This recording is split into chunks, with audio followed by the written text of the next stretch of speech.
ಮಾನ್ಯ ಮಲ್ಲಿಕಾರ್ಜುನ್ ಖರ್ಗೆ ಸಾಹೇಬ್ರೆ, ತಮ್ಮದು 6 ದಶಕಗಳ ಸುದೀರ್ಘ ರಾಜಕೀಯ ಅನುಭವ ಇರುವಂಥ ಜೀವನ.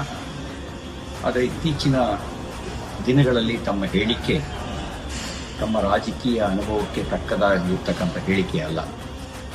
ನಿಮ್ಮ ಹೇಳಿಕೆ ಮಾನಸಿಕ ಅಸ್ವಸ್ಥರ ಹೇಳಿಕೆಯ ರೀತಿಯಲ್ಲೇ ಹೇಳಿಕೆ ಕೊಡ್ತಾ ಇದ್ದೀರಿ. ನಿಮ್ಮ ಪಕ್ಷ ಮೊಹಬ್ಬತ್ ಕಾ ದುಕಾನ್ನ ಮಾತನಾಡ್ತಿತ್ತು, ಆದರೆ ನೀವು ಮಾರ್ಕೆಟಿಂಗ್ ಮಾಡ್ತಾ ಇರೋದು ನಫರತ್ ಕಾ ದುಕಾನ್ನ ಸರಕುಗಳನ್ನೇ ಮಾರ್ಕೆಟ್ ಮಾಡ್ತಾ ಇರೋದು. ಗುಜರಾತ್ನ ಜನರನ್ನ ಅನಕ್ಷರಸ್ಥರು ಅಂತ ಹೇಳಿದ್ರಿ. ಪ್ರಧಾನಮಂತ್ರಿ ನರೇಂದ್ರ ಮೋದಿ ಅವರನ್ನ ಭಯೋತ್ಪಾದಕ ಅಂತ ಕರೆದಿದ್ದೀರಿ. ಬಿಜೆಪಿ RSSನ ವಿಷಜಂತು, ಅದನ್ನು ಕೊಲ್ಲಿ ಅಂತ ನೀವು ಮುಸಲ್ಮಾನರನ್ನ ಎತ್ಕಟ್ಟೋ ಕೆಲಸ ಮಾಡ್ತೀರಿ. ಇದೆಲ್ಲ ನೋಡಿದಾಗ ನೀವು ಮೆಂಟಲ್ ಹಾಸ್ಪಿಟಲ್ ಪೇಷಂಟ್ ರೀತಿಯಲ್ಲಿ ವರ್ತನೆ ಮಾಡ್ತಾ ಇದ್ದೀರಿ ಅಂತ ಹೇಳಿ ಬಹುತೇಕ ಜನ ಭಾವಿಸಿದ್ದಾರೆ. ಯಾವ ದೇಶದ ಜನ ವಿಶ್ವಾಸ ಇಟ್ಟು ಪ್ರೀತಿ ಇಟ್ಟು ತನ್ನ ಪ್ರಧಾನಮಂತ್ರಿಯಾಗಿ 3ನೇ ಬಾರಿಗೆ ಆರಿಸಿದಿರೋ ಆ ಪ್ರಧಾನಮಂತ್ರಿಯನ್ನ ನೀವು ಕರೆದಿದ್ದೇನಂತ ಭಯೋತ್ಪಾದಕ ಅಂತ ಹೇಳಿ. ನಿಜವಾದ ಭಯೋತ್ಪಾದಕರನ್ನ ನಿಮ್ಮ ಪಾರ್ಟಿಯ ಮುಖಂಡರುಗಳು they are all our brothers ಅಂತ ಕರೀತಾರೆ.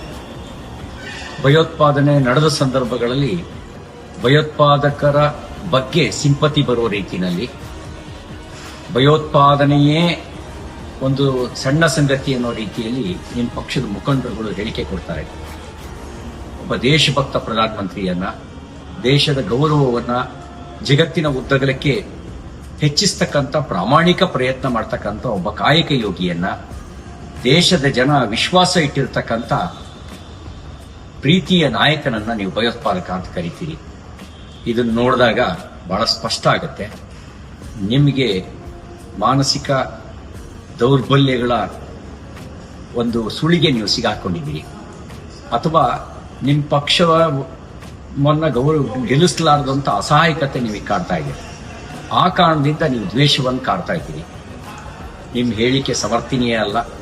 ನಾವೆಲ್ಲ ಅನ್ಕೊಂಡಿದ್ವಿ ಕರ್ನಾಟಕದ ಕೆಲವೇ ಜನ ಉನ್ನತ ಸ್ಥಾನವನ್ನ ಮುಟ್ಟಿರೋರು, ಅದರಲ್ಲಿ ನೀವು ಕೂಡ ಒಬ್ಬರು.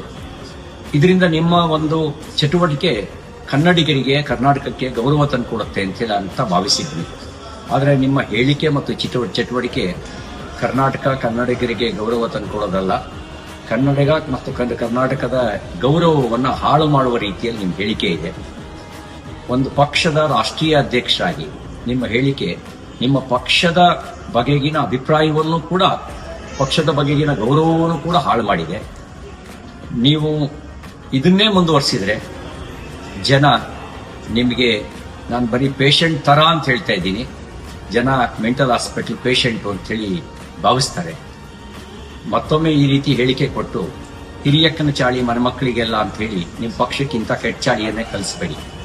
ನಿಮ್ಮ ಲೀಡ್ರು ಮತ್ತು ನೀವು ಈ ನಫರತ್ ಕೆ ದುಕಾನನ್ನ ಬಂದ್ ಮಾಡಿ.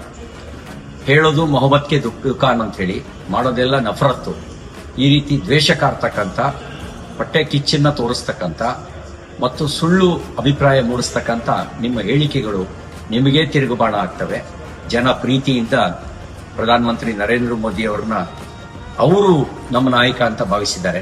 ಜನರ ಪ್ರೀತಿಯ ಸುರಕ್ಷತೆ ಎಲ್ಲಿವರೆಗೂ ಅವರಿಗಿರುತ್ತೋ ಅಲ್ಲಿವರೆಗೂ ಈ ಪ್ರಜಾಪ್ರಭುತ್ವ ವ್ಯವಸ್ಥೆಯಲ್ಲಿ ನಿಮ್ಮಂತ ದ್ವೇಷ ಕಾರುವ ಜನ ಏನೂ ಮಾಡಲಿಕ್ಕೆ ಸಾಧ್ಯ ಇಲ್ಲ.